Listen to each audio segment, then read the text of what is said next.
Welcome to size academy. அனைவருக்கும் வணக்கம். என் பேர் நாகரூபினி. இப்போ நம்ம முந்தைய வகுப்பில் என்ன பார்த்தோம்? வல்லினம் மிகு இடங்கள் மிகா இடங்கள் பார்த்தோம் இல்லையா? இப்போ இந்த வகுப்பில் என்ன பார்க்க போகிறோன்னா எளிய சந்தி விதிகள். சந்தி விதிகள் அது பற்றி தான் இப்போ இந்த வகுப்பில் பார்க்க போகிறோம். இப்போ சந்தி பிழைனா என்ன? இரண்டு சொற்களை சேர்த்து எழுதும்போது ஏற்படக்கூடிய பிழையைத்தான் நம்ம சந்தி பிழை அப்படின்னு சொல்கிறோம். அதாவது சந்திப்பிழை இல்லாமல் எழுதணும்னா நம்மளுக்கு என்ன தெரிஞ்சிருக்கணும்? வல்லின மிகு இடங்கள் மிகா இடங்கள் தெரிஞ்சிருக்கணும். அதை பற்றி ஏற்கனவே நம்ம போன கிளாஸில் பார்த்துட்டோம். அதற்கடுத்த என்ன தெரிஞ்சிருக்கணும்னா புணர்ச்சி விதிகள் பற்றி தெரிஞ்சிருக்கணும். அதாவது இரண்டு சொற்களை பிழை இல்லாமல் சேர்த்து எழுதுவதற்கு புணர்ச்சி விதிகள் கட்டாயம் தெரிஞ்சிருக்கணும். அந்த புணர்ச்சி விதிகளை பற்றி தான் இந்த கிளாஸில் நம்ம பார்க்க போகிறோம். ஓகேங்களா? இப்போ புணர்ச்சி விதிகள் பற்றி ஸ்கூல் புக்கில் ஏற்கனவே நம்ம நிறைய பார்த்துட்டோம். இப்போ நல்ல தமிழ் எழுத வேண்டுமா புக்கில் என்ன எடுத்துக்காட்டு கொடுத்துருக்காங்களோ அதை பற்றி பார்ப்போம். எடுத்துக்காட்டு பாருங்கள். விடியற் காலை. விடியற் காலை. இதை விடியல் கூட்டல் காலை எழுதலாமா? இப்போ இதில் முதல்ல இருக்கிறது நிலைமொழி, அடுத்து வர்றது வருமொழி. இது நிலைமொழி வருமொழி. நிலைமொழி ஈற்றில் லகர மெய் இருந்து வருமொழி முதலில் க ச த ப வரிசையில் ஏதேனும் ஒரு எழுத்து இருந்தால் இந்த லகர மெய் வல்லின ரகரமாக மாறும், அதாவது இற்றாக மாறும். அப்போ என்ன நம்மளுக்கு வரும்னா விடியற் காலை. எப்படி வரும்? விடியற் காலை. இந்த இடையின இரு வராது, இக்கு வல்லின இக்கு வராது. என்ன வரும்? இரு வரும். அந்த இல்லு இறாக திரியும். அப்போ நம்மளுக்கு என்ன வரும்? விடியற் காலை. இதுதான் கரெக்ட், விடியற் காலை. ஓகேங்களா? அதுக்கு அதே போல தான் தகுந்தா போல. இது தவறு. தகுந்தார் இற்று வரும். தகுந்தார் போல. நன்றாய் இருக்கும். நன்றாய் கூட்டல் இருக்கும். நன்றாய் கூட்டல் இருக்கும். இதுதான் சரியானது. அதாவது நன்றாய் கூட்டல் இருக்கும். இது புணரும் போது எப்படி புரியும்? புணரும் உடல்மேல் உயிர் ஒன்றுவது இயல்பு என்ற புணர்ச்சி விதிப்படி ஈ கூட்டல் ஈ, அதாவது ஈயாக மாறும். நன்றாய் இருக்கும். ஓகேங்களா? அப்படி எழுதும்போது இந்த ஈ வராது. நன்றாய் இருக்கும்னு சேர்த்து எழுதணும், அல்லது நன்றாய் இருக்கும்னு இப்படி பிரித்து எழுதணும். இதுதான் சரி. அதே போல தான் நிலையில் இருக்காது. இது தவறு. நிலையில் இருக்காது. நிலையில் இருக்காது. எவ்வாறெனின். எவ்வாறு எனின் எழுதுவது தவறு. எவ்வாறெனின். போக விருந்தார். போக இருந்தார் என்பது தவறு. ஈ வராது. போக விருந்தார், அதாவது உடன்படுமை சேர்ந்து வரும். போக விருந்தார். இப்போ புணர்ச்சினா என்ன? நிலைமொழி ஈரும் வருமொழி முதலும் ஒன்றோடு ஒன்று சேருவது தான் புணர்ச்சி. அதாவது இரண்டு சொற்கள் சேருவதை தான் புணர்ச்சின்னு சொல்கிறோம். இந்த புணர்ச்சி இரு வகைப்படும். ஒன்று இயல்பு புணர்ச்சி, இரண்டாவது விகார புணர்ச்சி. இயல்பு புணர்ச்சினா இயல்பாக புணர்வது. எடுத்துக்காட்டு பாருங்க. கண்டு பேசினார் என்று கூறினார். வந்து கூட்டல் தந்தார் வந்து தந்தார். செய்து சொன்னார். இது இயல்பாக புணர்வது. இதற்கிடையில இந்த இரண்டு சொற்களுக்கு இடையில எந்த ஒரு எழுத்துமே மறையலை, தோன்றலை, திரியலை. இது இயல்பாக புணர்றதுனால இது இயல்பு புணர்ச்சி. ஓகேங்களா? இப்போ பாருங்க. தெருவில் கூட்டல் ஓடினான். தெருவில் ஓடினான். இதுவும் இயல்பு புணர்ச்சி தான். அதாவது இயல்பாக புணருது. அதாவது நிலைமொழி ஈற்றில் உள்ள மெய்யும் வருமொழி முதலில் உயிரும் ஒன்றோடு ஒன்று புணரும் போது எப்படி வரும்? இல் கூட்டல் ஓ எப்படி வரும்? லோ. இல் கூட்டல் ஓனாலே லோ தானே. அப்போ கரெக்டாக, அப்போ இயல்பாக தானே புணர்ந்துருக்கு. அப்போ இதுவும் இயல்பு புணர்ச்சி தான். அதாவது எந்த ஒரு எழுத்தும் தோன்றலை, கெடலை, திரியலை. இது இயல்பாக மெய் உடல் மேல் உயிர் ஒன்றுவது இயல்பு தான். ஓகேங்களா? விதியே இருக்கு இல்லையா, அது இயல்பு தான். அப்போ இது இதுவும் இயல்பு புணர்ச்சி தான். ஓகேங்களா? அதற்கடுத்து விகார புணர்ச்சி. விகார புணர்ச்சியில் 3 வகை இருக்குது. தோன்றல், திரிதல், கெடுதல். எடுத்துக்காட்டு பாருங்கள். வாழைப்பழம். இங்கே இந்த இப்புன்ற வல்லினமை தோன்றி இருக்கா? வாழை கூட்டல் பழம், வாழைப்பழம். அப்போ இது தோன்றல் வகை சேர்ந்தது. அதுக்கடுத்து பல் கூட்டல் பொடி, பற்பொடி. இந்த இல்லு இற்றா திரிந்திருக்கு. அப்போ இது திரிதல் வகையை சார்ந்தது. அதற்கடுத்து மரம் கூட்டல் நாய். இந்த மகரமை கெட்டு வந்திருக்கு. மரநாய். இது கெடுதல். ஓகேங்களா? இதில் முதல் வகை தோன்றல் பற்றி பார்ப்போம். இப்போ தோன்றல்னா என்ன? இரண்டு சொற்களை சேர்க்கும்போது ஒரு வல்லினமை தோன்றுவதையோ அல்லது உடன்படுமை தோன்றி வருவதைத்தான் தோன்றல்னு சொல்கிறோம். இப்போ உடன்படுமை அப்படின்னா என்னென்ன எழுத்து? ஈயும் இவ்வும் தான் நம்ம உடன்படுமை சொல்கிறோம். இந்த உடன்படுமை எதுக்கு வருதுன்னா இப்போ நிலைமொழி ஈற்றில் ஒரு உயிர் இருந்து வருமொழி முதலில் ஒரு உயிர் எழுத்து இருந்துச்சுன்னா இந்த 2 எழுத்துக்களையும் சேர்க்கும் பொருட்டு வருவது தான் இந்த இ இவ் ஆகிய உடன்படு மெய்கள். இது எகர உடன்படு மெய், இது வகர உடன்படு மெய். ஓகேங்களா? இப்போ எடுத்துக்காட்டு பாருங்க. வந்த கூட்டல் உடன். இப்போ நிலைமொழி ஈற்றில் தா இருக்குங்களா, இது எப்படி பிரிக்கலாம்? இத்து கூட்டல் அ. இப்போ நிலைமொழி ஈற்றில் அகர ஒலி இருந்து வருமொழி முதலில் ஏதேனும் ஒரு உயிர் இருந்தால் அங்கு உடன்படும் மெய் வகரமெய் தோன்றும். ஓகேங்களா? அதாவது இவ்வு தோன்றும். அப்போ இதை எப்படி எழுதலாம்னா வந்த கூட்டல் வகரமெய் தோன்றுமா? அப்போ இவ் கூட்டல் இந்த உகரம் சேர்ந்து வு டன், இவ்வு கூட்டல் வு வு. இப்போ வந்த உடன். ஓகேங்களா? வந்த உடன் என்று புணரும். அடுத்து பாருங்க, வகர உடன்படுமை. அதாவது வகர உடன்படுமை எப்போ தோன்றும்னா நிலைமொழி ஈற்றில், அதாவது நிலைமொழி கடைசியில் ஆ ஆ உ உ ஓ ஏதேனும் உயிரொலிகள் ஏதேனும் ஒன்று இருந்து வருமொழி முதலில் 12 உயிரெழுத்துக்களில் ஏதேனும் ஒன்று இருந்தால் வகர உடன்படுமை தோன்றும். இங்கே எடுத்துக்காட்டு கொடுத்துருக்காங்க பாருங்க. போன கூட்டல் உடன். இந்த நேவை பிரித்தோம்னா என்ன கிடைக்கும் நம்மளுக்கு? இன் கூட்டல் அ. அகர ஒலி தோன்றுதா? வருமொழி முதல்ல என்ன இருக்குது? உயிரெழுத்தாகிய ஊ இருக்குது. இப்போ இங்கே உடன்படு மெய்யாகிய வகரமெய் தோன்றும், அதாவது இவ்வு தோன்றும். போன உடன். இதை எப்படி எழுதலாம்?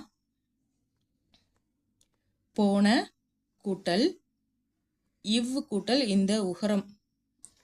இந்த உகரம் சேர்ந்து வு என்றாகும். அதற்கடுத்து கூட்டல் ட இன், அதாவது போன உடன். இது ஊ ஆகுமா? போன உடன் என்று புணரும். மா கூட்டல் இலை, அதே போல தான் மாவிலை. மா கூட்டல் இலை, இவ்வு கூட்டல் இ சேர்ந்து என்ன ஆகும்? வி ஆகும். மாவிலை. திரு கூட்டல் ஆரூர், திருவாரூர். பூ கூட்டல் எழுத்து பூவெழுத்து. கோ கூட்டல் இல், கோவில். போனவுடன் வந்தவுடன் இதை வந்து சேர்த்து இப்படி எழுதக்கூடாது. எப்படி தான் எழுதணும்? போனவுடன் வந்த உடன் இப்படி தான் எழுதணும். அதே மாதிரி வர கூட்டல் இல்லை, வர இல்லைன்னு எழுதக்கூடாது. வரவில்லை இப்படி தான் எழுதணும். ஓகே, அடுத்து பாருங்க. எகர உடன்படுமை எப்போ தோன்றும்னா நிலைமொழி ஈற்றில் இ இ ஐ என்ற ஒலிகள் இருந்து வருமொழி முதலில் ஏதேனும் ஒரு உயிரெழுத்து இருந்தால் எகர உடன்படுமை தோன்றும். இங்கே எடுத்துக்காட்டுக்கு பாருங்க. கூலி, இந்த லீ எப்படி பிரிப்போம்? இல்லு கூட்டல் இ, இகரம் இருக்கா? வருமொழி முதலில் ஆ என்ற உயிரெழுத்து. அப்போ உடன்படுமை எகர உடன்படுமை இ தோன்றும். அதாவது கூலி கூட்டல் இ கூட்டல் ஆ, அதற்கடுத்து கூட்டல் இல், அதாவது கூலி யா இல், கூலியால் என்று புணரும். அதே போலதான் தீ கூட்டலால் தீயால், கை கூட்டல் எழுத்து கையெழுத்து. அதற்கடுத்து ஏகாரம் பாருங்க.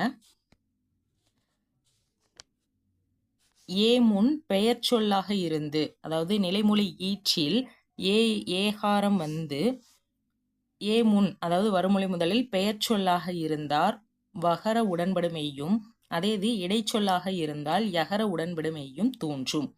எடுத்துக்காட்ட பாருங்க. தே கூட்டல் ஆரம், தே ஏகாரம் இருக்க. நிலைமொழி ஈற்றில் ஏகாரம் இருக்கு, வருமொழி முதலில் பெயர் சொல் இருக்கு. அப்புறம் அப்ப என்ன செய்யும்? வகர உடன்படுமை வந்து புணரும், அதாவது தேவாரம் என்று புணரும். கரியே கூட்டல் இல்லை, இல்லைன்றது இடைச்சொல். இங்கே நிலைமொழி ஈற்றில் ஏகாரம் இருக்குது. அதை அப்போ இங்கே என்ன மெய் வந்து புணரும்? உடன்படு மெய்யாகிய யகர மெய். ஓகேங்களா? யகரம் ஈ புணரும். அப்போ கரியே இல்லை என்று ஆகும். ஓகே, அதாவது ஏகாரத்துக்கு யகர உடன்படு மெய்யும் வரும், வகர உடன்படு மெய்யும் வரும். அதாவது வருமொழி முதலில் பெயர்ச்சொல்லாக இருந்தால் வகர உடன்படு மெய்யும், வருமொழி முதலில் இடைச்சொல்லாக இருந்தால் யகர உடன்படு மெய்யும் வரும். ஓகேங்களா? அடுத்து பாருங்க. வல்லினம் மிகுந்து வந்தால் ஒரு பொருள், மிகாமல் வந்தால் மற்றொரு பொருள்னு பார்த்துருக்கோம் ஏற்கனவே. இதே போல தான் உடன்படுமையிலையும் உடன்படுமை வந்து மிகுந்து வந்தால் ஒரு பொருள், மிகாமல் வந்தால் ஒரு பொருள்னு வரும். எடுத்துக்காட்டு பாருங்க. இப்போ பெரிய விடம், விடம்னா பெரிய, விடம்னா விஷம்னு அர்த்தம். பெரிய விஷம்ன்ற ஒரு பொருள் இருக்குது, பெரிய இடம்ன்ற மற்றொரு பொருள் இருக்குது. இதை எங்கே பயன்படுத்தலாம்? இப்போ செயல்பாட்டில் வந்து ஸ்லேடை பொருள் தர வேண்டுமானால், அதாவது ஸ்லேடை பொருள்லாம் என்ன? இரட்டுற மொழிதல். அதாவது ஒரு சொல்லை 2 பொருள் தரும்படி அமைச்சு பாடுறது தான் ஸ்லேடை பொருள். அந்த இடத்துக்கு வேணால் பயன்படும். மற்ற இடங்களில் எழுதும்போது பொருள் மாறுபடாமல் எழுதணும்னா ஒரே நடையில் எப்படி எழுதுனா, பெரிய இடம்ன்ற பொருளுக்கு பெரிய இடம்னு தான் எழுதணும். அதாவது உடன்படுமை இன்றியே எழுத வேண்டும். அதாவது உடன்படுமை இன்றியே பெரிய இடம் தான் எழுதணும். பெரிய விடம்னு போட்டோம்னா பொருள் மாறுபடும். அதை தான் சொல்கிறாங்க, பெரிய இடம்ன்ற பொருள் வேணும்னா பெரிய இடம் அப்படின்னு பிரித்து உடன்படுமை இல்லாமல் எழுத வேண்டும். இதுதான் சரியானது. அடுத்த எடுத்துக்காட்டு பாருங்க. வந்த வளவன். வளவன்னா என்னது? தேர்ப்பாகன். இப்போ வந்த வளவன்னா வந்த தேர்ப்பாகன்ற பொருளில் வருது.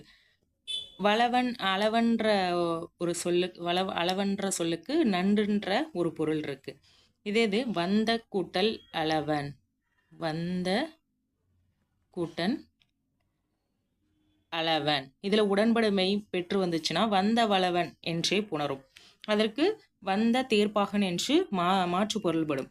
அதன் காரணமாக வந்த நண்டு என்று பொருள் கொள்ள வேண்டுமானால் வந்த அளவன் என்றே பிரித்து எழுத வேண்டும். உடன்படுமை இல்லாமல் எழுத வேண்டும். ஓகேங்களா? அதான் கரெக்டு. உடன்படுமை பெற்று வந்துச்சுன்னா வந்த வளவன் வந்த தேர்ப்பாகனை குறிக்கும். பொருள் மாறுபடும். அடுத்து சில எடுத்துக்காட்டு பாருங்க. அவனை அடித்தான். அவனை அடித்தான் என்று எழுதாமல் இதை எப்படி எழுதணும்? அவனை அடித்தான். ஆனால் தீயொளி பனையோலை இதை வந்து பிரிக்காமல் சேர்த்து எழுதலாம். ஓகேங்களா? எங்கே உடன்படுமை பெற்று வரணும், எங்கே உடன்படுமை பெறாமல் வரணும்னு பார்த்து எழுதணும். அதாவது பொருள் மயக்கம் ஏற்படாதவாறு எழுத வேண்டும். அதற்கடுத்து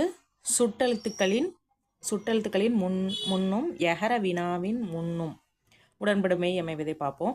இப்போ ஆன்ற சுட்டெழுத்து. இப்போ ஏ என்ற வினா எழுத்தின் முன்பும் ஆ இ உ என்ற சுட்டெழுத்தின் முன்பும் உயிரெழுத்துக்களோ அல்லது யகரமோ வந்தால், உயிரெழுத்துக்களோ அல்லது யகரமோ பெற்று வந்தால் அங்கு உடன்படுமையாகிய வகர உடன்படுமை தோன்றி புணரும். உடன்படுமையாகிய வகர உடன்படுமை தோன்றி புணரும். எடுத்துக்காட்டு பாருங்க. ஆ குட்டல் யானை. ஆன்ற சுட்டெழுத்து வருமுள்ளையில் என்ன இருக்குது? யகரம் இருக்குது. அப்புறம் வகர உடன்படுமை பெற்று வரும். அவ்யானை. ஈ குட்டல் யானை இவ்வானை. ஏ குட்டல் யானை எவ்வானை. ஓகேங்களா? இதே போல் சுட்டெழுத்துக்களின் முன்பும் ஏ என்ற வினா எழுத்தின் முன்பும் வல்லின மெல்லின இடையின எழுத்துக்கள் வரும்போது அந்தந்த மெய்யெழுத்துக்களை புணரும். அதற்குண்டான மெய்யெழுத்துக்களை புணரும். எடுத்துக்காட்டு பாருங்க. ஆ குட்டல் நூல். ஆன்ற சுட்டெழுத்து முன்பு என்ன வந்திருக்கு? மெல்லின எழுத்து வந்திருக்கா? இதற்குரிய மெய்யெழுத்து என்ன? நூக்குரிய மெய்யெழுத்து என்னது? இந்து. ஸோ இந்து வந்து புணரும். அந்நூல். ஈ குட்டல் நாடு இந்நாடு. ஏ குட்டல் நூல் என் நூல். அதே போல தான் ஆ குட்டல் செடி அச்செடி. அதற்குரிய மெய்யெழுத்தே வந்து புணரும். எது இருந்தால்? வல்லின மெல்லின இடையினமைகள் இருந்தால். ஓகே. ஈ குட்டல் குதிரை இக்குதிரை. ஏ குட்டல் படை எப்படை. ஆ குட்டல் ஞாலம் அஞ்ஞாலம். ஈ குட்டல் ஞாலம் இஞ்ஞாலம். ஆ குட்டல் மனைவி அம்மனைவி. ஈ குட்டல் மாதர் இம்மாதர். ஏ குட்டல் மாதம் எம் மாதம். ஆ குட்டல் வீடு அவ்வீடு. ஈ குட்டல் வேலை எவ்வேலை. ஏ குட்டல் விதம் எவ்விதம். ஆ குட்டல் கணம் அங்கனம். ஈ குட்டல் கணம் உங்கனம். ஏ குட்டல் கணம் எங்கனம். ஆ குட்டல் உயிர் அவ்வுயிர். ஈ குட்டல் எழுத்து இவ்வுயிர் ஈ குட்டல் எழுத்து இவ்வெழுத்து. ஏ குட்டல் அணி எவ்வணி என்று புணரும். அதற்கடுத்து கெடுதல் பாருங்க. எடுத்துக்காட்டு பாருங்க. எவ்வாறு கூட்டல் எனேன். இதில் நிலைமொழி ஈற்றில் உள்ள ட்ரூ எப்படி பிரிக்கலாம்? இற்று கூட்டல் உ. உயிர்வரின் உக்கரல் மெய்விட்டோடும் என்ற விதிப்படி இந்த உகரம் கெற்றும், அதாவது கெடுதல். கெற்றும். கெட்டுட்டு பிறகு உடல் மேல் உயிர் வந்து ஒன்றுவது இயல்பே என்றும் விதிப்படி இற்று கூட்டல் ஏ ரே என்று ஆகும். அதாவது எவ்வாறெனேன் என்று புணரும். வேறு கூட்டல் இல்லை. அதே போல தான் வேறில்லை. ட்ரூவில் உள்ள உகரம் கெற்றும். கெட்டுட்டு இற்று வருமா? இற்று கூட்டல் இ ட்ரீயாக மாறும். இப்போ வேறில்லை. ஓகே. அதே போல தான் கதவு கூட்டல் அடைப்பு கதவடைப்பு. உகரம் கெட்டு இவ்வும் ஆவும் புணர்ந்து வு வா இவ்வு குட்டலா வா என்று புணரும். கதவடைப்பு. செலவு குட்டலாயிற்று செலவாயிற்று. அடுத்து திரிதல் பாருங்க. எடுத்துக்காட்டு விடியல் கூட்டல் காலை. நிலைமொழி ஈற்றில் லகரமை இருந்து வருமொழி முதலில் க ச த பல ஏதேனும் வரிசையில் உள்ள ஏதேனும் ஒரு எழுத்து இருந்தால் இந்த இல்லு வந்து இற்றாக திரியும், இற்றாக திரிந்து புணரும். இல்லு வந்து என்ன செய்யும்? இற்றாக திரிந்து புணரும். அதன்படி விடியற் காலை, இந்த இல்லு வந்து என்ன ஆகும்? இற்றாகும். இப்போ விடியற் காலை என்று புணரும். அதே போல தான் தகுந்தால் கூட்டல் போல், இந்த இல்லு வந்து இற்றாகும். அப்போ தகுந்தா போல். இந்த விதிகளெல்லாம் இன்னும் வரக்கூடிய எடுத்துக்காட்டுகளில் இன்னும் விரிவாக பார்க்கலாம். அடுத்து பாருங்க, சில சந்தி முறைகள். எடுத்துக்காட்டு, மும்மை கூட்டல் 100 300. அதாவது ஈறுபோதல் விதிப்படி மை விகுதி கெட்டது.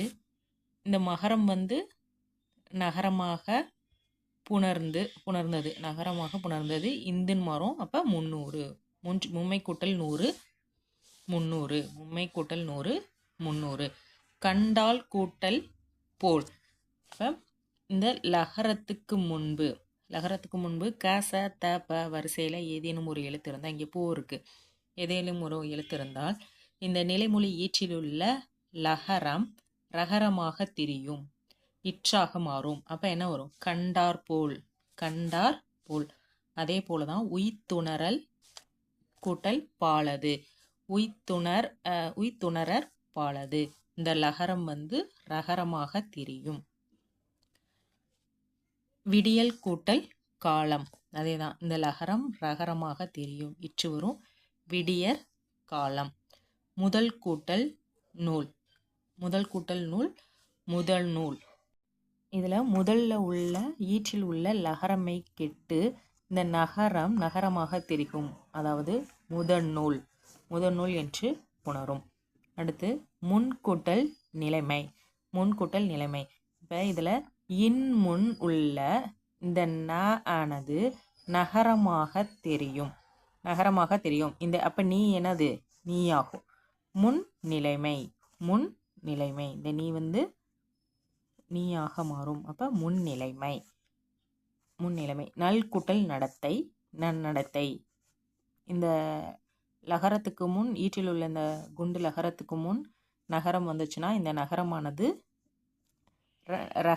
ரன்னகர நகரமாக மாறும். அதாவது இது வந்து எப்படி மாறும்? இன்னுன்னு மாறும், இது வந்து நான் மாறும். அப்போ நன்னடத்தை. அதற்கடுத்து நல் கூட்டல் தாள். அதே போல தான் இந்த லகரத்திற்கு முன்பு தகரம் வந்தால் இந்த தகரம் வந்து ரகரமாக மாறும். அதாவது தா வந்து ராவாக மாறும். இந்த இல் வந்து இற்றாக மாறும். அப்போ நற்றாள். வந்தால் கூட்டல் போல் வந்தார் போல். கொடுத்தால் கூட்டல் சொல் கொடுத்தார் சொல். முன் கூட்டல் நாளில் முன்னாளில். இந்த நகரம் நகரமாக தெரியும், முன்னாளில். வான் கூட்டல் நிலை வானிலை. மேல் கூட்டல் நாடு மேநாடு. வானிலை மேல் கூட்டல் நாடு. இதில் பாருங்கள், இந்த ஈற்றில் உள்ள நகரமை கெட்டு இந்த நகரம் நகரமாக தெரியும், வானிலை என்று ஆனது. மேல் கூட்டல் நாளில் ஈற்றில் உள்ள நகரமை கெட்டு இந்த நகரம் நகரமாக தெரிந்தது, மேநாடு என்று புணரும். அதற்கடுத்து எடுத்துக்காட்டு பாருங்க. தோன்றல். புதிதாக ஒரு எழுத்து மிகுந்து வர்றத தோன்றல் வகையை சார்ந்தது. எடுத்துக்காட்டு பாருங்க. வர கூட்டல் இல்லை. இதில் ஈற்றில் உள்ள எழுத்தை பாருங்க, ரா. இரு கூட்டல் ஆ ரா. அகர ஒலியாக இருக்கு. வருமொழி முதலில் உயிரெழுத்து இருக்கு. இப்படி இருந்துச்சுன்னா வகர உடம்படுமை புணரும். அதாவது வர கூட்டல் வில்லை. வர கூட்டல் இல்லைன்னு இருக்குல்ல, வர கூட்டல் இந்த வகர உடன்படுமை இந்த வருமொழி முதலோடு புணர்ந்து வி என்று ஆகும். அதாவது வரவில்லை என்று புணரும். அதே போல வேலை ஐயில முடிஞ்சிருக்கா, அப்போ எகர உடன்படுமை வந்து புணரும், வேலையால். இது சுட்டெழுத்து இருந்துச்சு, எகரம் வந்துச்சுன்னா, சுட்டெழுத்து இருந்து எகரம் வருமொழி முதல்ல எகரம் வந்துச்சுன்னா வகரமை வந்து புணரும். ஏற்கனவே படிச்சிருக்கோம். ஆ குட்டல் யானை அவ்வானை. இது சுட்டெழுத்துக்கு அடுத்து எந்த உயிர்மை இருந்தாலும் அந்த உயிர்மெய்யோட அந்தந்த மெய்யெழுத்தே வந்து புணரும். இப்போ ஈ கூட்டல் நூல் இந்நூல், நூக்குள்ள மெய்யெழுத்து இந்து, இப்போ இந்நூல்.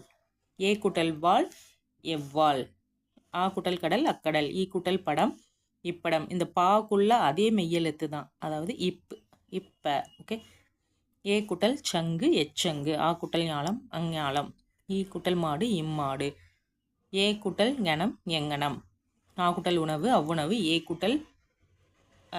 கூட்டல் உயிர் எவ்வுயிர். இது வந்து சுட்டெழுத்துக்கும் ஏ என்ற வினா எழுத்துக்கும் பொருந்தும். ஓகேங்களா. அதற்கடுத்து இதில் பாருங்கள், வேறு கூட்டல் இல்லை வேறில்லை. இந்த ரூவை பிரித்தோம்னா என்ன வந்து இற்று கூட்டல் உகரம் கெற்றும், உயிர்வரின் உக்கரல் மெய்விட்டோடும் என்று விதிப்படி உகரம் கெட்டு, இந்த இற்றும் ஈயும் சேர்ந்து உடல் மேல் உயர் வந்து ஒன்றுவது இயல்பு என்ற விதிப்படி சேர்ந்து வேறில்லை என்றனது. செலவு கூட்டல் ஆயிற்று, அதே போல தான் உகரம் கெட்டு செலவாயிற்று. ஓகேங்களா. அதற்கடுத்து குளம் கூட்டல் நெல், இது மகரமை கெட்டு குளநெல். அறம் கூட்டல் வினை, அதே போல தான் மகரமை கெட்டு அறவினை. நாள் கூட்டல் தோறும், நாள் கூட்டல் தோறும்ல லா முன், இந்த லகர முன் தகரம் வந்துச்சுன்னா இந்த தகரம் டகரமாக மாறும். அதாவது இந்த தோ வந்து எப்படி மாறும்,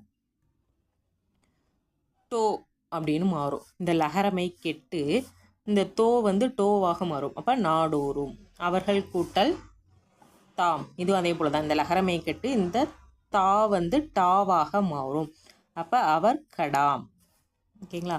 இதுவும் அதே போல தான். இந்த லகரமை கெட்டு தீ வந்து டீயாக மாறும். அப்போ துகடீர் துகடீர். ஓகேங்களா. அதற்கடுத்து திரிதல் பாருங்க. எடுத்துக்காட்டு, அதாவது நிலைமொழி ஈற்றில் மகரமை இருந்து வருமொழி முதலில் க ச த வரிசையில் ஏதேனும் ஒன்று இருந்தால் இந்த மகரமை கா இருந்தால் இங்காகவும், சா இருந்தால் இஞ்சாகவும், தாவாக இருந்தால் இந்தாகவும் தெரியும். எடுத்துக்காட்டு, மனம் கூட்டல் கழித்தான், கா வந்திருக்கு. அப்போ இந்த மகரமை எப்படி தெரியும், இங்காக தெரியும். மனம் கழித்தான். மரம் கூட்டல் சாய்ந்தது, சா வந்திருக்கு. அப்போ இஞ்சு, மரம் சாய்ந்தது. பணம் கூட்டல் தேடி பணம் தேடி. அதற்கடுத்த எடுத்துக்காட்டு, இன்னு வந்து இட்டாகும் எப்பொழுது நிலைமொழி ஈற்றில் இன்னு இருந்து வருமொழி முதலில் க ச ப வரிசையில் ஏதேனும் ஒன்று இருந்தால் இந்த இன் வந்து இட்டாக தெரியும். எடுத்துக்காட்டு, மண் கூட்டல் குடம் மட்குடம், மண் கூட்டல் சட்டி மட்சட்டி, மண் கூட்டல் பாண்டம் மட்பாண்டம். இந்த இன்னு வந்து இட்டாக தெரியும். அதற்கடுத்து இன் முன் த ஆனது டாவாகும். அதாவது இந்த தகரம் டகரமாகும். எதற்கு முன்னாடி இருந்துச்சுன்னா இன் முன்னாடி, அதாவது தன்னகர இன் முன்னாடி தா இருந்துச்சு. நிலைமொழி ஈற்றில் இன் இருந்து வருமொழி முதலில் தாவாக தகரம் வந்தால் அந்த தகரம் வந்து டகரமாக தெரியும். எடுத்துக்காட்டு பாருங்க, தன் கூட்டல் தமிழ் தன் தமிழ், இந்த தகரம் டகரமாக தெரியும். மண் கூட்டல் தலம் மட்டலம் மண் தலம். ஓகேங்களா. அதற்கடுத்து இன்னு வந்து இற்றாகும் எப்பன்னா நிலைமொழி ஈற்றில் இன்னு இருந்து வருமொழி முதலில் க ச ப வரிசையில் ஏதேனும் ஒன்று இருந்தால் இந்த நகரம் வந்து ட்ரகரமாக தெரியும். எடுத்துக்காட்டு, பொன் கூட்டல் குடம் பொற்குடம், அதாவது இந்த நகரம் ரகரமாக தெரியும், பொற்குடம். அதற்கடுத்து பொற்சங்கிலி பொற்பாடகம் என்று திரிந்து புணரும். அடுத்து இன் முன் த ஆனது ரா ஆகும். தகரமானது ரகரமாக புணரும். அதாவது இன் முன் க ச பலை வரிசையில் ஏதேனும் ஒன்று இருந்தால் நகரம் ரகரமாக தெரியும்னு பார்த்தோம். அதே போல் தா வரிசையில் ஏதேனும் ஒன்று இருந்தால் அந்த தகரமானது ரகரமாக தெரியும். எடுத்துக்காட்டு, அவன் கூட்டல் தான் அவன்றான், இந்த தா வந்து ராவாக மாறும். இந்த தோ வந்து ட்ரோ என்று புணரும். ஓகேங்களா. பொற்றோடு, பொன் கூட்டல் தோடு பொற்றோடு. இல் இட்டாகும் எப்பொழுது நிலைமொழி ஈற்றில் இல்லிருந்து வருமொழி முதலில் க ச ப வரிசையில் ஏதேனும் ஒன்று இருந்தால் இல் வந்து இட்டாக மாறும். எடுத்துக்காட்டு பாருங்க, கல் கூட்டல் குடியன் கட்குடியன், முள் கூட்டல் செடி முட்செடி, முள் கூட்டல் பழம் முட்பழம். இல் முன் த ஆனது டகரமாக புணரும். அதாவது இல் முன்னாடி தகர வரிசையில் ஏதேனும் ஒன்று இருந்தால் அந்த தகரம் வந்து டகரமாக புணரும். அப்போ அந்த தா வந்து டாவாக புணரும். அப்போ முள் கூட்டல் தாள் முட்டாள். இல் முன் நா ஆனது நாவாகும், நகரமாகும். அதாவது இந்த நே என்னவாகும், நே என்று புணரும். ஓகேங்களா? எல் கூட்டல் நெய் எண்ணெய், தெல் கூட்டல் நீர் தென்னீர். அதற்கடுத்து இல் இற்றாகும். அதாவது நிலைமொழி ஈற்றில் இல் இருந்து வருமொழி முதலில் காசாப்ப வரிசையில் ஏதேனும் ஒன்று இருந்தால் அந்த இல்லு வந்து என்னவாக மாறும், இற்றாக மாறும். இது ஏற்கனவே பார்த்துருக்கோம். கல் கூட்டல் கம்பம் கற்கம்பம், கல் கூட்டல் சுவர் கற்சுவர், நெல் கூட்டல் பயிர் நெற்பயிர். அதே இல் முன் தாவானது ராவாக திரியும். ஓகேங்களா? கல் கூட்டல் தூண் கற்றூன், நல் கூட்டல் தமிழ் நச்சமிழ், நல் கூட்டல் தாள் நற்றாள். அதே இல் முன் நா வந்துச்சுன்னா அந்த நா எப்படி தெரியும், ந ரன்னகர நாவாக தெரியும். நல் குட்டல் நெறி நன்னெறி, கல் குட்டல் நெஞ்சம் கல் நெஞ்சம், கண் நெஞ்சம், புல் குட்டல் நுனி புன்னுனி என்று புணரும்.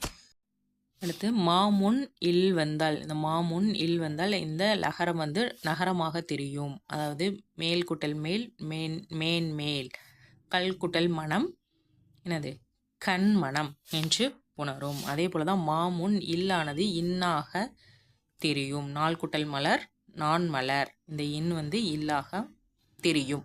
முள் குட்டல் மலை முன்மலை. ஓகேங்களா?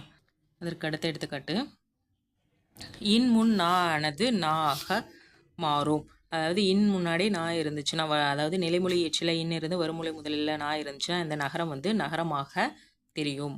பொன் குட்டல் நாடு பொன்னாடு, பொன் குட்டல் நாடு பொன்னாடு, தன் குட்டல் நலம் தன்னலம். அதற்கடுத்து இன் முன் நா ஆனது நாவாக தெரியும். அதாவது நிலைமொழி ஈற்றில் இன் இருந்து வருமொழி முதலில் நா வரிசையில் ஏதேனும் ஒன்று இருந்தால் அந்த நகரம் வந்து நகரமாக தெரியும். எடுத்துக்காட்டு பாருங்க. தன் குட்டல் நீர் தண்ணீர், கண் குட்டல் நோய் கண்ணோய், விண் குட்டல் நாடு விண்ணாடு. இன்னும் சில எடுத்துக்காட்டு கொடுத்துருக்காங்க பாருங்க. பண்டு கூட்டல் காலம் பண்டை காலம். இது எப்படி வந்துச்சுன்னா, மென்தொடர் குற்றியல் உலகரத்தில் ஈற்றில் உள்ள உகரம் கேட்டு, அதாவது உகரம் கேட்டு பண் ஐ என்ற சாரியை பெற்று வரும். அப்போ இட்டு குட்டலை டையின் ஆகுமா? அப்போ பண்டை. வருமொழி முதல்ல ககரம் இருக்குது. ககரத்துக்கு மெய்யெழுத்து வல்லின மெய்யெழுத்து இக்கு. அப்போ அது சேர்ந்து புணரும்போது பண்டை காலம் என்று வந்தது. அதாவது இது வந்து சில மென்தொடர் குற்றியலுகரத்துக்கு மட்டும் பொருந்தாது, சில மண்தொடர் குற்றியலுகரத்துக்கும் பொருந்தும். இதற்கு ஒரு நன்னூல் சூத்திரம் இருக்கு. ஐ ஈற்றுடை குற்றுகரம் உளவே அப்படின்ற நன்னூல் சூத்திரத்தின்படி மென்தொடர் குற்றியலுகரத்தில் ஈற்றிலுள்ள உகரம் கேட்டு ஐ என்ற சாரியை பெற்று வரும். அந்த விதிப்படி தான் இது ரெண்டும் புணர்ந்துருக்கு. சில வன்தொடர் குற்றியலுகரத்துக்கும் இது பொருந்தும்னு சொல்கிறாங்க. அதே போல தான் இங்கேயும் ஈற்றிலுள்ள உகரம் கெட்டு ஐ என்ற சாரியை பெற்று நேற்றை பொழுது என்றானது நேற்று கூட்டல் கூலி நேற்றை கூலி. அதற்கடுத்து திசைப்பெயர் புணர்ச்சி. திசைப்பெயர் புணர்ச்சியில் வந்து ஒரு 4 விதிகள் இருக்குது, அதை தெரிஞ்சுக்கணும். அதாவது நன்னூலார்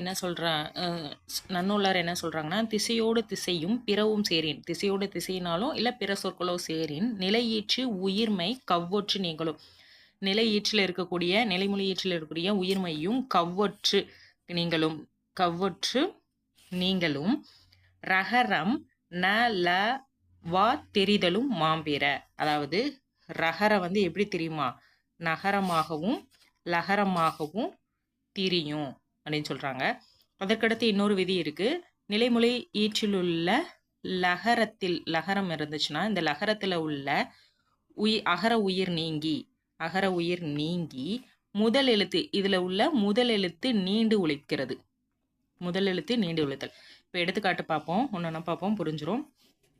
தெற்கு கூட்டல் கிழக்கு, இதில் உள்ள உயிர்மை நீங்கள், அதாவது ஈற்றில் உள்ள உயிர்மை நீங்கி ரகரம் வந்து நகரமாக தெரியும். அப்போ என்ன செய்யும், தென்கிழக்கு என்று புணரும். தெற்கு கூட்டல் கிழக்கு தென்கிழக்கு. அதே போலதான் தெற்கு கூட்டல் மேற்கு தென்மேற்கு. இந்த ஈற்றில் உள்ள உயிர்மை நீங்கி ரகரம் நகரமாக புணரும் திரியும். இப்போ தென்மேற்கு. அதே தெற்கு கூட்டல் நாடு தென்னாடு. உகரம் கெட்டு ரகரம் நகரமாக தெரிந்தது. தெற்கு கூட்டல் மொழி தென்மொழி. தெற்கு கூட்டல் ஊர் தெற்கூர். இதில் பாருங்க வருமொழியில் உயிரெழுத்து வந்திருக்கு. உயிர்வரின் உக்கரல் மேல் விட்டோடும். அப்போ இங்கே உகரம் கெட்டு இக்கு மட்டும் இருக்கும். அப்புறம் உடல் மேல் உயிர் வந்து ஒன்றுவது இயல்பு என்று விதிப்படி தெற்கூர் என ஆயிடுச்சு. ஓகே.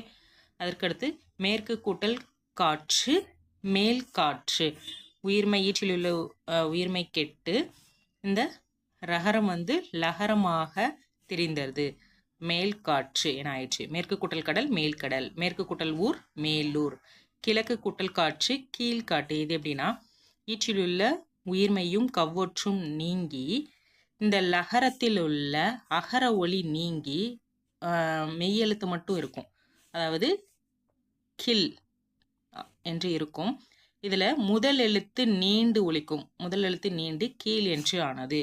கீழ்காற்று. அதே போல தான் இதுக்கு கிழக்கு கூட்டல் கடல் கீழ்கடல். கிழக்கு கூட்டல் திசை கீழ்த்திசை. கவ்வொற்றும் உயிர்வையும் நீங்கி இந்த லாவில் உள்ள அகர ஒலி மட்டும் நீங்கி முதல் எழுத்து நீண்டு ஒலிக்கும். ஓகேங்களா. இதுவும் திசை பெயர் புணர்ச்சி தான். திசை பெயர் புணர்ச்சி தான். ஓகேங்களா. இந்த 4 விதிகளை தெரிஞ்சுக்கணும். உயிர்மை கவ்வொற்று நீங்களும் ஈற்றிலுள்ள ரகரமை நகரமாக தெரியும் அல்லது லகரமாக தெரியும். 4வது விதி லகரத்தில் உள்ள அகர உயிர் நீங்கி முதல் எழுத்து நீண்டு ஒலித்தல். ஓகேங்களா. அதற்கடுத்து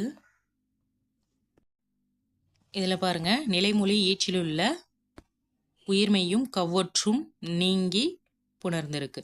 அதாவது வடக்கு கூட்டல் கிழக்கு வடகிழக்கு. வடக்கு கூட்டல் மேற்கு வடமேற்கு. வடக்கு கூட்டல் மலை வடமலை. வடக்கு கூட்டல் நாடு வடநாடு. வடக்கு கூட்டல் ஊர் வடக்கூர். அதாவது இங்கே வந்து உயிரெழுத்து வந்தனால உயிர்வரின் உக்கரல் மெய் விட்டு விடும் என்ற விதிப்படி இக்கு மட்டும் இருக்கும். உடல் மேல் உயிர் வந்து ஒன்றுவது இயல்பு என்ற விதிப்படி வடக்கூர் என புணரும். ஓகே. அதற்கடுத்து எண்ணு பெயர் புணர்ச்சி. இந்த எண்ணு பெயர் புணர்ச்சியிலையுமே 4 விதிகள் தெரிஞ்சுக்கணும். முதல் விதி என்னன்னா முதல் எழுத்து நீண்டு ஒலித்தல். முதல் எழுத்து நீண்டு ஒலித்தல். இரண்டாவது விதி ஈற்று உயிர்மை கெட்டு வருவது. ஈற்று உயிர்மை கெடுதல். மூன்றாவது ஈற்று உயிரெழுத்து மட்டும் கெட்டு வருவது. ஈற்று உயிரெழுத்து மட்டும் கெட்டு வருவது. நான்காவது முதல் எழுத்து குறுகி வருதல். முதல் எழுத்து குறுகி வருவது. இந்த 4 விதியை தெரிஞ்சுக்கணும். இப்போ பாருங்க 1 கூட்டல் 1000 ஓர் 1000. அதாவது இதில் வந்து முதல் எழுத்து நீண்டு ஒலித்தல் என்ற விதிப்படி ஒன்று என மாறும். 1 கூட்டல் 1000 அப்படின்னு மாறும். அதற்கடுத்து ஈற்று உயிர்மை கெடுதல் என்ற விதிப்படி இந்த ட்ரூ கெட்டுச்சுன்னா ஓன் கூட்டல் 1000 அப்படின்னு மாறும். அதற்கடுத்து இந்த நகரம் ரகரமாக தெரியும். அதாவது ஓர் கூட்டல் 1000. ஓர் கூட்டல் 1000 ஓர் 1000 என்று புணரும். அதே போல தான் 1 கூட்டல் 2 ஒன்றிரண்டு. 1 கூட்டல் 2 ஒன்றிரண்டு. இதில் வந்து ஈற்றில் உள்ள உகரம் மட்டும் உயிரெழுத்து மட்டும் கெட்டு வரும். ஈற்றில் உள்ள உயிரெழுத்து மட்டும் கெட்டு எப்படி ஆகும்? ஒன்று அப்படி ஆகும். அதற்கடுத்து உடல் மேல் உயிர் வந்து ஒன்றுவது இயல்பு என்ற விதிப்படி 1 கூட்டல் 2 ஒன்றிரண்டு என புணரும். 2 கூட்டல் 1000. இதில் பாருங்க ஈற்றிலுள்ள உயிர்மெய்யும் மெய்யெழுத்தும் கெட்டு வரும்.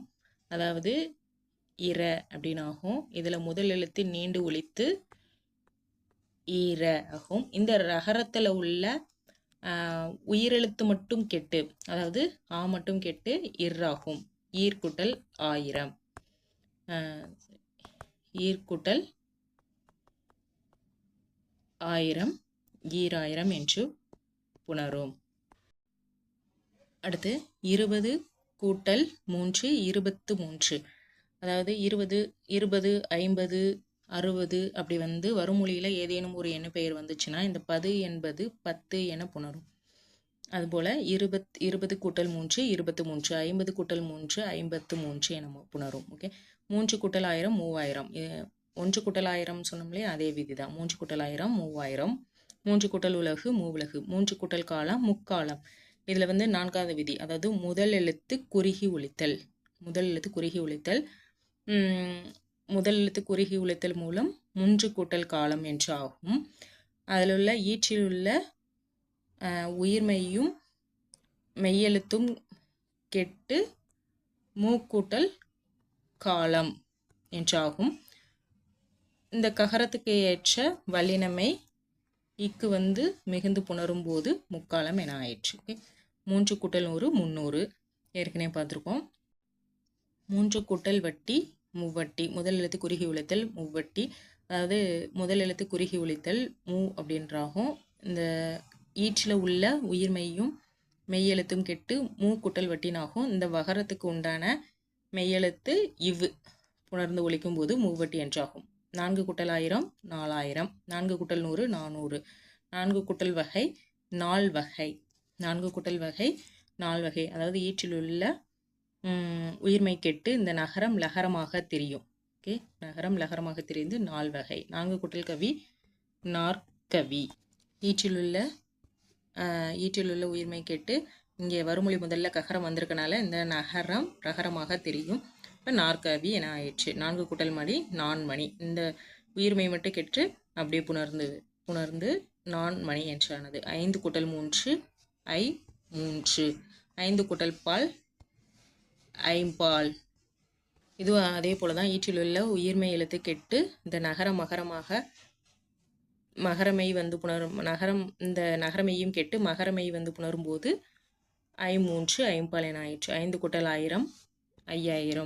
முதல் சொன்ன விதி தான். 5 கூட்டல் 1000 5000. 5 கூட்டல் வகை ஐவகை. 5 கூட்டல் 100 500. இந்த உயிர்மை மட்டும் கெட்டு அப்படியே புணர்ந்து விட்டது 500. 5 கூட்டல் தொழில் ஐந்தொழில். 6 கூட்டல் வகை 6 வகை அல்லது முதல் எழுத்து குறுகி ஒலித்து அறுவகை என்று புணரும். இரண்டுமே சரிதான். அதுக்கடுத்து பாருங்க, 7 கூட்டல் வகை 7 வகை அல்லது 7 வகை இரண்டுமே சரிதான். 7 கூட்டல் கடல் ஏழ்கடல். இந்த ஈற்றில் உள்ள உயிரெழுத்து மட்டும் கெட்டிருக்கு. அதாவது இல் கூட்டல் ஆண் பிரிப்போம்ல, அகர ஆன்ற உயிரெழுத்து மட்டும் கெட்டு 7 கூட்டல் கடல் ஏழ்கடல் என. 8 கூட்டல் 1000 எண்ணாயிரம். 8 கூட்டல் 1000 எண்ணாயிரம். அதாவது ஈற்றில் உள்ள உகரம் கெட்டு இந்த டகரம் வந்து நகரமாக தெரியும். இப்போ 8 கூட்டல் 1000 எண்ணாயிரம் என ஆயிடுச்சு. 8 கூட்டல் வகை எண் வகை. 9 கூட்டல் பாட்டு 9 பாட்டு. 9 கூட்டல் 1000 9,000. இது எப்படி வந்துச்சுன்னா, இப்போ 9 நிலைமொழியிலிருந்து வருமொழியில் ஏதேனும் ஒரு எண்ணுப்பை இருந்துச்சுன்னா அது எப்படி புணரும்னா, 9 கூட்டல் இன் அல்லது இற்றுன்ற சாரியை பெற்று வரும். இன் கூட்டல் 1000 9,000 என்று புணரும். 9,000. அடுத்து பாருங்க, 1 கூட்டல் 1 ஒவ்வொன்று. அதாவது ஈற்றிலுள்ள உயிர்மெய்யும் மெய்யெழுத்தும் கெட்டு ஓ கூட்டல் 1 ஆகும். அது வந்து இப்போ ஓன்று இருக்கனால எகர உடன்படுமை வராது, வகர உடன்படுமை தான் வரும். அதனால் இவ் வந்து சேர்ந்து புணர்ந்து ஒவ்வொன்று என ஆயிடுச்சு. அதே போல் தான் 2 கூட்டல் 2 இவ்விரண்டு. 3 கூட்டல் 3 மும்மூன்று. 3ன்னு வரும்போது முதல் எழுத்து குறுகி ஒலிக்கும். 6ன்னு வரும்போது முதல் எழுத்து குறுகி ஒலிக்கும். 7ன்னு வரும்போதும் முதல் எழுத்து குறுகி ஒலிக்கும். ஞாபகம் வச்சுக்கோங்க. 4 கூட்டல் 4 நன்னாங்கு. 5 கூட்டல் 5 ஐவைந்து. 6 கூட்டல் 6 அவ்வாறு. 7 கூட்டல் 7 எவ்வேழு. 8 கூட்டல் 8 எவ்வெட்டு. 10 கூட்டல் 10 பப்பத்து. 10 கூட்டல் 10 பப்பத்து. இந்த தூவும் கெட்டு இந்த பாக்கு இணையான மெய்யெழுத்து வந்து புணரும்போது பப்பத்து என்றாகும். பாதி கூட்டல் பாதி பப்பாதி. வேறு கூட்டல் வேறு வெவ்வேறு. இதில் 3க்கும் 6க்கும் 7க்கும் மட்டும் குறுகி ஒலிக்கும் முதல் எழுத்து. அதை ஞாபகம் வச்சுக்கோங்க. அதற்கடுத்து தன் கூட்டல் நலம் தன்னலம். இது எல்லாமே ஏற்கனவே பார்த்துருக்கோம். தன் கூட்டல் நலம் தன்னலம். தம் கூட்டல் நலம் தன்னலம். ஏ கூட்டல் நாடு என் நாடு. என் கூட்டல் நாடு என் நாடு. எம் கூட்டல் நாடு என் நாடு. 3 கூட்டல் நாள் முன்னாள். நகரம் நகரமாக தெரிந்தது. ஓகே, 3 கூட்டல் நாள் முன்னாள், முன் கூட்டல் நாள் முன்னாள், இதுக்குள்ளே டிஃப்ரெண்ட் புரிஞ்சுக்கோங்க. 3 கூட்டல் நாள் முன்னாள், அதாவது 3 நாட்கள். 3 கூட்டல் நாள் முன்னாள், முந்தைய நாள். ஓகே, மெய் கூட்டல் ஞானம் மெய்ஞானம், செய் கூட்டல் நன்றி செய் நன்றி, கை கூட்டல் மாறு கை மாறு. கீழே 2 எடுத்துக்காட்டு கொடுத்துருக்காங்க, அதுக்குள்ளே வேறுபாடு பாருங்கள். வடுக கண்ணன், வல்லினம் மிகுந்து புணர்ந்திருக்கு, வல்லொற்று மிகுந்து புணர்ந்திருக்கு. அப்புறம் இது என்ன பொருள்? வடுக நாட்டில் பிறந்த கண்ணன், வடுக கண்ணன், வடுக நாட்டின் கண் பிறந்த கண்ணன் என்று பொருள். இப்போ வடுகங்கண்ணன், வடுகங்கண்ணா அவனே வடுகன், வடுகனாகிய கண்ணன் என்று பொருள். ஓகேங்களா? ஓகே ஸ்டூடெண்ட்ஸ், நம்ம இந்த கிளாஸில் புணர்ச்சி விதிகளை பற்றி பார்த்துருக்கோம். புணர்ச்சி விதிகளுமே திசைப்பெயர் புணர்ச்சி, எண்ணுப்பெயர் புணர்ச்சிலாம் பார்த்துருக்கோம். ஓகே, நெக்ஸ்ட் கிளாஸில் நம்ம வடமொழி சந்திப்பிழைகளை பற்றி பார்க்க இருக்கோம். இப்போ நான் முதலே சொன்ன மாதிரி தான் வல்லின மிகு மிகா இடங்கள் பற்றி நல்லா படிச்சுக்கணும். அதற்கடுத்து புணர்ச்சி விதிகள் நல்லா படிச்சுக்கிட்டோம்னா நம்ம பிழை திருத்தம் அந்த டாப்பிக்கில் நம்ம ஃபுல் மார்க் ஸ்கோர் பண்ணிடலாம். ஓகேங்களா? Okay students, thank you. இதில் ஸ்கூல் புக்கில் இல்லாத சொற்களும் எடுத்துக்காட்டுகளும் நம்ம பார்த்துருக்கோம். ஓகே ஸ்டூடெண்ட்ஸ், இதெல்லாம் நல்லா கவனமாக படிச்சுக்கோங்க. Okay students, thank you.